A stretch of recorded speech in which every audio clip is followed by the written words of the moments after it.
ரெண்டு சுவிசேஷங்களில் மட்டும் எழுதப்பட்ட சம்பவங்களும் உண்டு. ரெண்டு சுவிசேஷங்கள் எதெல்லாம் இப்போ ஈஸியாக சொல்லுங்க. இயேசுக்கு பிறப்பு ரெண்டு சுவிசேஷங்கள் தான் இருக்கு. அதுபோல யோவானுடைய பிறப்பு, யோவானுடைய காரியங்களும் எதில் இருக்கு? ரெண்டு சுவிசேஷங்கள்ல தான் இருக்கு, மற்ற ரெண்டுலையும் இல்லை.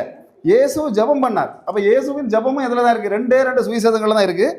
அதுபோல உலர்ந்த ஒரு அத்திமரத்தை சபித்தார், அந்த விஷயமும் ரெண்டு சுவிசேஷங்கள்ல.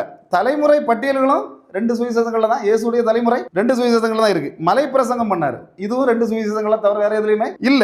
பாத்தீங்கன்னா ரெண்டு கடனாளிகளுடைய ஊமை அவர் சொன்னது, அதுவும் ரெண்டு சுவிசேஷம் தான். இதை பார்த்தா எருசலேமுக்கு இயேசு இறங்குகிறார், அவர் முதல்ல சபித்தார்கள் இருக்கு, இறங்குகிற சம்பவம் எதுல தான் இருக்கு? ரெண்டு பேர் எழுதியிருக்காங்க. இப்படி 25 சம்பவங்கள், சரியா 25 சம்பவங்கள் ரெண்டு சுவிசேஷத்துல தான் இருக்கு, பாக்கி ரெண்டுலயும் இல்ல. அப்ப இனி ஒரே ஒரு சுவிசேஷத்துல எழுதின சம்பவங்கள் நிறைய உண்டு. எப்படி? ஒரு சுவிசேஷங்களை மட்டும் எழுதின சம்பவங்கள் நிறைய உண்டு. அதில் பார்த்தாக்கி மத்தேயு மட்டும் 55 சம்பவங்கள் எழுதினார். எத்தனை சம்பவம்? 50